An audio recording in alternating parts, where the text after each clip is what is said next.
Welcome to Wrestling with Heart, a podcast looking at pro wrestlers giving back to their community. Join me, Stanley Carr, as I interview wrestling's hottest names who use their platforms as entertainers to raise awareness and do community service. Hello and welcome to another edition of Wrestling with Heart. This is the show where we talk with professional wrestlers and professional wrestling personalities about their lives in and outside of the ring, as well as doing acts of charity work, community service, volunteering, and spreading positivity. We're always about the positive vibes here on the show, and with me right now I've got a very special guest. She is a professional wrestler, actress, and model, worked for WWE, TNA, and many other promotions. I'm pleased to welcome the one and only Shelly Martinez. Welcome, Shelly, to Wrestling with Heart. Thank you so much. I don't know about much about your show. So hearing that you focus on the charity part, dude, positive vibes to you on that because there should be an awareness. Like, look, okay, charities out there, there's people that are very giving, especially if they have a platform, and that's really, really cool. I'm not dogging that. But I don't think that people really take the time to talk about these charities. You know what I mean? Like they just don't. And so that's so freaking cool. So positive vibes to you and your show and moving forward and all your like, oh my gosh, like that should be talked about. I appreciate it very much. We're trying to grow this show. We're now 3 years in, so we got a lot of stuff coming up soon that we're working on. So I appreciate all the support. Now, you grew up in California. Talk to me about your childhood and upbringing. I represent Chino because that's where my grandma lived, right? And my grandma, I'm one of those Mexicans that like I consider my grandma my mom, even though she's my mom's mom. But one of those really tight with my grandma. So my grandma lived in Chino, California, which is in the 909 representing. And then my mom moved us at a very young age to Ontario, which is just the next city over. So it's still 909 representing, but different vibes. So it was interesting because my mom, of course, wanted better for me and my sister. I have a sister that's 9 years younger. And that's why her dream was to move to Ontario. Now, even though it's just the next city over, some people out there can relate that even just one city over is a big difference. And it really was, especially at that time. So it was interesting because I grew up, my mom was a single parent to two little girls trying to stay in Ontario so they have a better life. Even though we lived in that big house, like a lot of times our utilities were getting cut off and stuff like that. You know what I mean? Like my mom was hustling. And then my grandma's house, especially when my cousins got older, there's a lot of cholos there, Mexican gangsters, for those of you that don't know.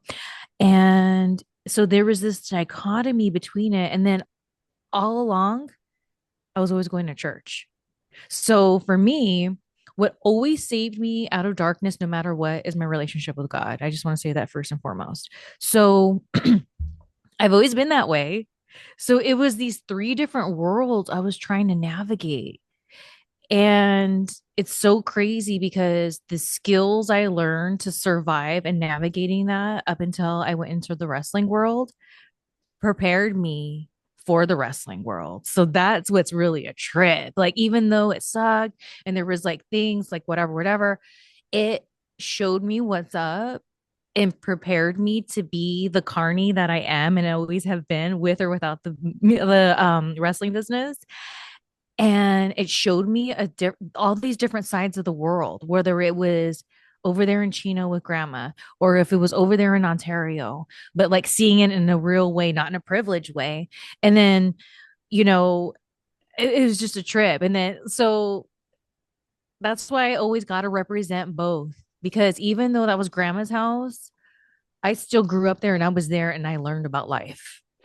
Yeah, I mean, it seems like you had, a hard childhood, trying to overcome so many things. And so, but you got that education at a young age and you start, seeing the world. And was wrestling always something you had watched as a kid, or did you get into it later? So when I was like really young in the 80s, I remember seeing Cindy Lauper on WWF. And it really captured me because to me, Cindy Lauper was just one of my heroes at that time, for many different reasons. And so her role and how I didn't realize how she was playing it, but it's just how I was viewing her through that little girl's eyes. It made her even more of a hero to me because I was like, yes, growing up in that dysfunction and that toxic energy and surviving, I came out of it realizing I can only trust myself to get through life. I have no one to depend on, which leads to all sorts of different issues, right? So Cyndi Lauper represented to me, you don't give up, you keep fighting. And now she's over here in WWF and she's like beating ass. Like it was crazy. So it took my Cyndi Lauper love to a different level because of her involvement with WWF. But my love for wrestling and what captured me the most, still in that vibe, was Glow back in the day. Because of living in that situation and trying to survive all the things that I was, the women in Glow made me feel like if they can do it, I can fight for myself. I can do this. And then when they started doing things like being on Married with Children or Roseanne, that showed me, because I've always loved show business, not only are they these wrestlers, but they go and they're on these shows, things that I want to do. That mainstream crossover. And Yes. having that representation is just so important because, like you said, you're inspired, you're motivated. Did you know when you're watching Cyndi Lauper on WWF television, WWE television, and Glow, was there a point where you were like, yes, I want to be in Okay, I professional said it was wrestling? a feeling. Here's the thing. It was a feeling that I know that I wanted to do what they were doing, especially because they were doing these crossovers, and I was always interested in doing everything. I don't know if you'll remember this, but in the early 2000s, Pamela Anderson had a show called VIP. Mm. I love it. I was on it. There was a lot of other wrestlers that have made little cameos or had bit parts on it. Just today, there was an episode that I watched, and RVD is in it. And so I remember thinking to myself, see, this is nothing new. So when people are bitching on public platforms about, oh, off doing a movie and this and that, or they're upset that like the Hollywood scenes mingling with WWE or TNA or AEW, whatever the case is, it's nothing new. They always have been entangled. And I think people forget because there's like times that'll go that like maybe there's not much of obvious things. But then I thought about like back in those early 2000s, Stone Cold Steve Austin was on VIP, Victoria was on VIP, and RVD was on VIP. Like when I was a nobody. I hadn't even entered the wrestling business yet. It was just before I entered it. So my point is, you have these spurts of when you have mainstream wrestling stars in wrestling, or excuse me, in Hollywood and doing things, but then you have these spurts where there no one is. And it annoys me that people throw the hate out there on it, because what enchanted me as that little girl was when Glow made that crossover, and they made it not only that, but it was an all woman roster. So for me, growing up, feeling like I had no voice and I was weak as a woman, it gave me that strength as that little girl because I didn't have the strong role model there that I needed to survive all that. So I lived through Glow and the different characters to be that for me. Yeah, That's why I wanted to do it. yeah. Everybody's got to find that, when you find that audience. As long as you enjoy it and as long as other people enjoy it, even if some people may not, that's all that matters. And I love that you're bringing this up because fast forward to when I went into the wrestling business, people kind of treated me for the most part in the category of like a diva search girl, or like, oh, those Glow girls or whatever. They're mostly stunt girls. They're not even from the business. And it's so dumb because so not every stunt person can go and put on a match, even if they have to go through it like step by step. To have the charisma that some of those glow women had back in the day, they made it so believable. Like, so what if their background was that? What about when there's people that have backgrounds where like they were a football player and now they're a wrestler, or you have freaking Logan Paul, who is a famous YouTuber, and then now he's accepted over there. But why? Because he put the work in. So what's wrong with when these people, they're women that put the work in? Like you have people from the Diva Search, like a Kelly Kelly or a Candice Michelle, or let's look at how Trish started. She wasn't started as, oh, this wrestler, whatever. She was treated like a Diva Search person before there was She ever a was a Diva fitness Search. model. Right. So when you put the work in because you connected with the business, however it is, who cares what the journey was? If you put the work in, I don't care how you got your job, fine. There's even people that were born into the business, but they don't do well in the business because they don't want to put the work in. So it even goes that way. You can even be born into the business and you think, oh, they're going to have so much opportunities and da da da da da. But if they're not truly putting some work in, they're not going to go anywhere with it except just be like, oh, you're just because of your last name. So it annoys me that there's this stigma, and I hope it's changed now that, but I see things online and I'm like, I don't think it has, where it's like, so what your journey was getting into it. And for me, back in the early 2000s, I started in 2000.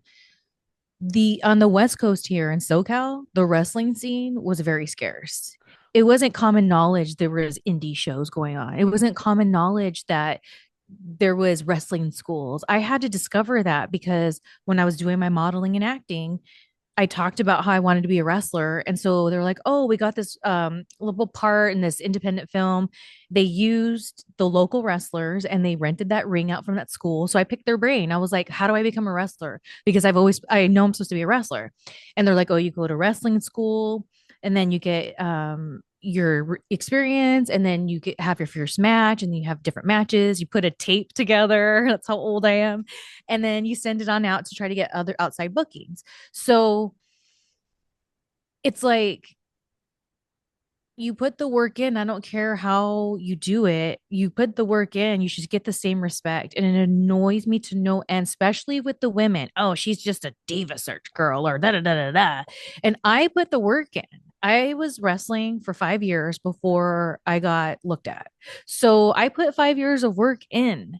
And I feel to this day, get put in this box of like this, oh, like when I've been around people, they like kind of look down their nose a little bit. Even if they like me, they kind of still put me in that category of she's, oh Shelly, she's just like the Diva Search. And that's why I got along with a lot of the Diva Search girls, because I was like, at least I feel comfortable with them. We're all being judged.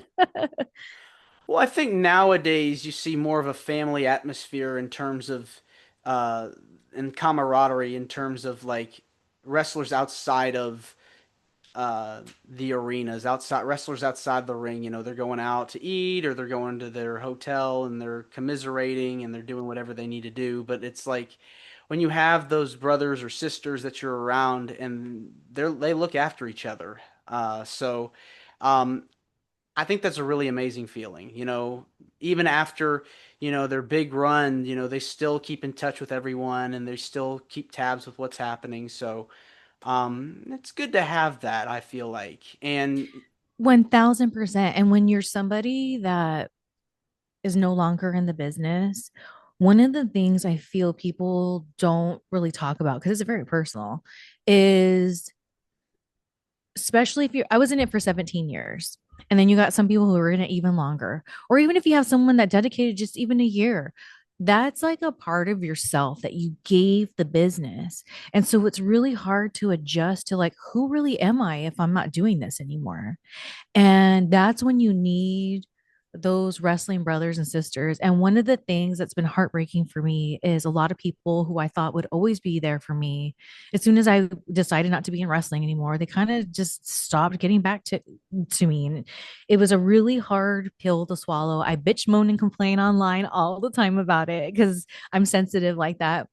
But the beauty behind it is not only did I have to learn how to get through all of that stuff myself, but me doing it myself and doing that work, life effortlessly reconnected me to the right brother sisters in wrestling. Maybe they're few and far between, but that's a solid group that throughout the years I had to get hurt by people kind of just being like, oh, whatever, or not even giving me the time of day. And then I would see them all online hanging out and I get jealous. I'd be like, why can't I be there? Like, why? Because, and it wasn't about a popularity thing. It was the wrestling business is such a own entity of its own, even though it's part of the entertainment business, that it's a mind F to deprogram yourself out of that bubble, out of that mindset, and try to be a civilian. Even if you still stay in the entertainment business one way or shape or form, it's still different, dude, than the acting world, than the podcast world, than the music world, comedy world, whatever. Wrestling is its own entity. And unless you have been in it, you don't truly understand. So it hurts and it sucks when you feel like you need your people to be like, I don't know how to feel right now because I've let this world go. But then the people that are my people, they got treated that same way. So that's why we come together because they're like, I know how it feels. So it works out, but man, it sucks. And I wish more people would talk about it. But again, it's a sensitive thing and it's very personal. But I have nothing to lose. I'm here to talk about Well, it. like you said, you'd been in the business now 17 years, and worked in major companies, got to be involved with different storylines. Want to spend a few minutes just to talk about some of those. What were some of your favorite memories and moments from your time in the industry? Oh my goodness, there's just so many. Like I can't. Like what era? Like which one do you want? Because it's so many. Here's the thing. The beauty of my career is there's so many different eras of it because there was like the beginning and then there was when I just was doing lucha and then I got signed and I went to OVW and then I was Ariel and then I was Salinas and then I got pissed off and I like took a time off and then I came back and I was like this whole other character and then I went back into the indies and so it's like it's so hard to choose from that so you got to pick an era. Let's center it around your WWE and TNA runs because I know that's where a lot of the our listeners and viewers are watching and they All remember you right, from those days. So you were with Kevin Thorne I and was had and and ha go ahead, sorry. it was an incredible pairing, I think, between the vampires, and I know that they were going to bring in Gangrel as part of like a faction. Talk to me about that. That's pretty fascinating. This is the fun story about who is me, right?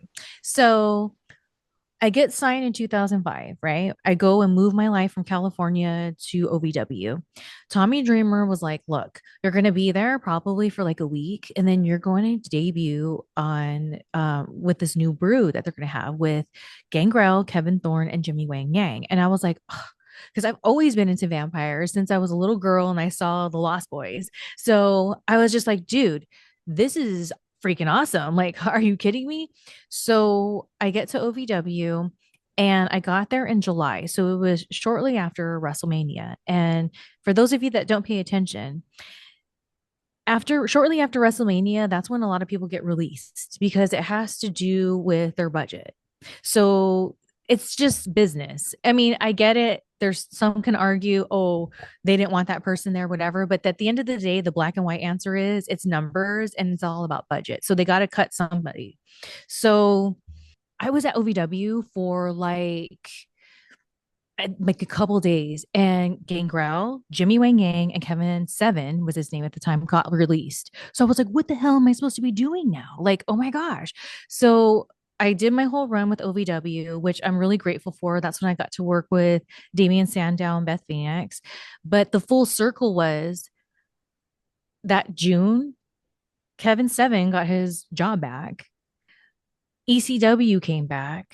They were hooked up with the Sci-Fi Network. From what I understand, the Sci-Fi Network wanted them to have sci-fi-esque characters, and so one of them was the vampire. So it worked out for me. So me and Kevin ended up being the vampires anyway, and it's so crazy because he got released on those like sweeps. So the whole year he was trying to get his job back. He got his job back, and were the vampires anyway. So it's so cool that even though at the time it sucked, that's how it happened because that's like we were so meant to be the vampires. Like Gangrel, he was already known. We already know he's the vampire.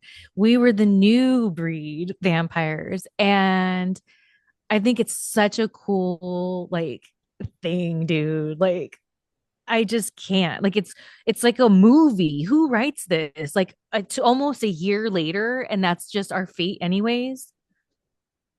It's just really a fascinating gimmick, to have vampires and darkness and all this kind of stuff like that comes with that. And you were also in TNA working with LAX. How did that come about? Well, I got released from WWE, and that's when, of course, I was like, okay, well, TNA. And as soon as my no complete clause was over, I had gone to a pay-per-view, but like just was behind the scenes, kind of talking to them, whatever. And that's when they offered me, they were like, okay, we're going to have this women's thing. So we'd like you to do that, but we're not sure if we want you to manage the LAX team. So dress as if you were to be their manager, just so we can like see how it looks or whatever. And for me, here's another interesting thing. When I was in WWE, I was aerial. So I had my TV time. I was not worried for my job at all.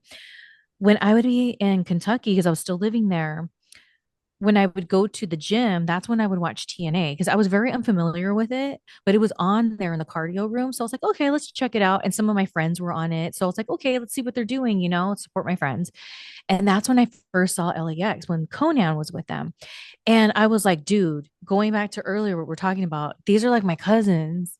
I get this. And so in my head, I was like, if something ever were to happen with WWE, I could see myself being with them, and this is how I would dress. This is how I would do my entrance. So while I was doing cardio as Ariel, not thinking I'm not like going to lose my job at all, confident in that my job at WWE, there was just something in me that was preparing, like how I would come out like this, and I just like whatever. And then lo and behold, I get fired. TNA's like, they have no idea that that's what I was doing. So I didn't pitch it. And then they're like, we're thinking of this. Let's try it out. And I was like, oh, this is going to happen. This is my auditions pretty much to see if I'm going to be with them. And so that's how it happened. And I was on a podcast yesterday and I was just talking about this. People get upset. They're like, oh, they get upset that Ariel was cut short, but it's like Ariel had to be cut short so that Selena's could be born because at that time, that's when the women's knockout division was at the beginning stages of really being like what it is. And I wouldn't trade that for the world to experience and share the locker room and the different experiences I had during that era of TNA. Like I learned so freaking much in the ring and outside of the ring and about myself that I wouldn't trade it for anything. Ariel had to be sacrificed so that Selena's could be born. Yeah, I mean, when one door closes, another one opens, and TNA at that point, I feel like really paved the way for the current state of women's wrestling, where you have a wide array of stars stacked, and I think it really helped usher in a new era for women's wrestling. So amazing, looking back at it almost 20 years later, Oh my and gosh. it's unbelievable. I want to switch gears and talk about some of the stuff you've done outside of wrestling because I know that you're very passionate about animal rights and animal rescue. Let's talk about that. What made you want to get involved with that particular cause? You know what? It goes back to VIP. So when I was on the set of VIP, I got to hang out with Pamela Anderson for a while. And my role was they were recreating a scene where in real life, Pamela Anderson got an award from PETA and they had this really awesome, like big old party. They had like bands play, whatever. So um when they wanted to recreate this for her show, there was like some author chick that was like there, and that was who I was body doubling as. So I'm dancing next to Pamela Anderson. That's like my big scene. But the whole day, I was talking to her and I had the PETA shirt on. And at the time, I was like, what's PETA? Like, what is, like, you hear about it, like, whatever. So she talked to me about the whole thing. So that's what got the first itch of like, I need to figure out more about this. Cause like, little Pammy here, she's making a lot of sense about this different stuff. So that's when I started doing more research. And back in the day, it was hard to do research like that. And what's really cool is because of my WWE experience and being on TV in that way, and then continuing right after that to TNA, it aligned me to be around like different people that were pointing me in the right direction. And so it was so cool to get clicked up with different companies or photographers or whatever that worked in that industry. And they just connected me with all these people. And with connecting with that, I got all this information. And I was just like, dude, what? So that just like changed my world, my view. When I had two mini pinchers, Fred and Ethel Mertz, God rest their souls. And I did buy them from a breeder. That was before I realized, you should adopt, don't shop. And so my dog I have now, Minnie, she's adopted, but I didn't realize it wasn't even just that was like the beginning of it all. I didn't realize how it went to like there was a time where I was like, you know what, I'm no longer eating a Kentucky Fried Chicken anymore. How they're killing these chickens is disgusting. Like, that's not cool. That's not what you're supposed to do. And so it was more than just dogs and like getting a dog. It turned into an awareness that went so far. Like, it so far that I am who I am today because of those seeds, man. So that's just what's up. Like, Yeah. I mean, when you find something you're passionate about and love, I mean, if you really, really want to support it, I mean, you get involved, as much as possible. So, what can you tell me about anything recently or within the last few years have you done to help rescue animals? so there was gnarly fires here in California. It was gnarly. And being a SoCaler, earthquakes and fires are like my anxiety, dude. Like I just have such an anxiety of them because that's just what happens. Especially with the earthquakes, they're so unpredictable. So at least a fire, you can kind of prepare. But my first thought is always like the animals, like wildlife, like they're confused, like whatever, like, oh my gosh, like, come on. And then you think of the pet. Oh my gosh, it goes so far. So it bothers me so much when I think about the animals that when we had the whole fires here, I was like, how can I be a part of something? And what was really cool is Cameo, because I have a Cameo page, they offered to me, here's a list of different things that you can choose to be a charity. And I saw that there was some animal ones in there, and I picked one that was kind of local to me. And what's so cool about that is I was, donating all my Cameo to it, but I followed them, and then that inspired me to want to get involved. You know what I mean? Because up until then, um, you know, I've done things here and there, but I kind of just haven't been able to dedicate as much time to that stuff as I was before. Because, man, me and the Mertzes, we used to do all kinds of things.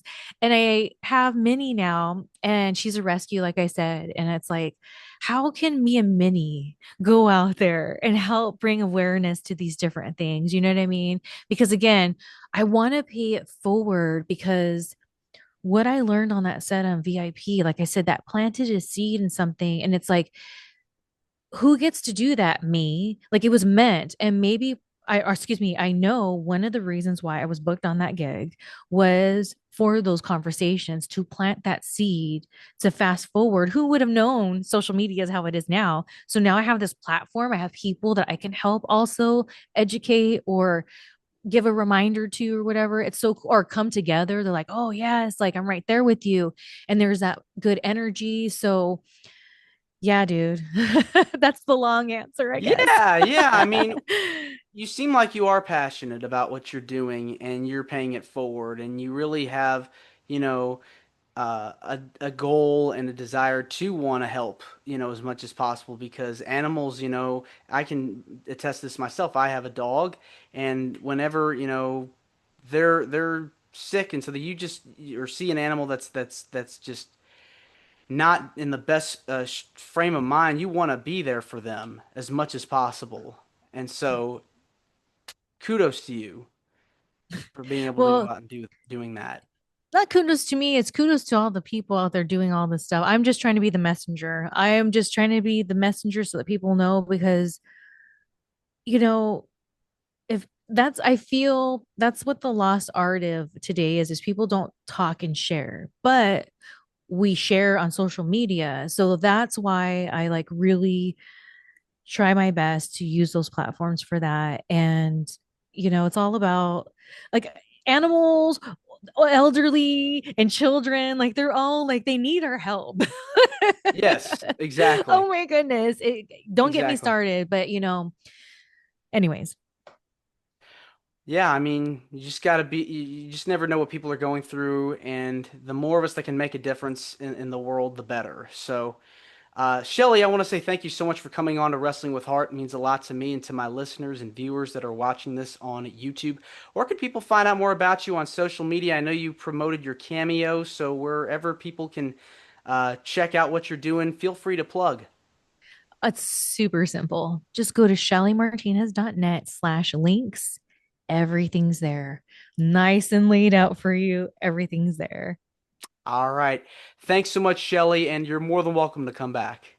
Thank you so much. I hope I didn't I know I'm long-winded in my answers or whatever, but I don't know. You never know who's watching, so I like to try to help like we were talking about earlier. Yeah, yeah, yeah. Well, thanks again, and you're more than welcome to come back. Please, let's do it again. Yes, we'll do a part two. Yes, All right, we have to. we will. We will. All All right, right. take care. Bye. This is Wrestling with Heart. I hope you found this podcast to be informative and entertaining. If you did, please hit the subscribe button and look out for the next edition.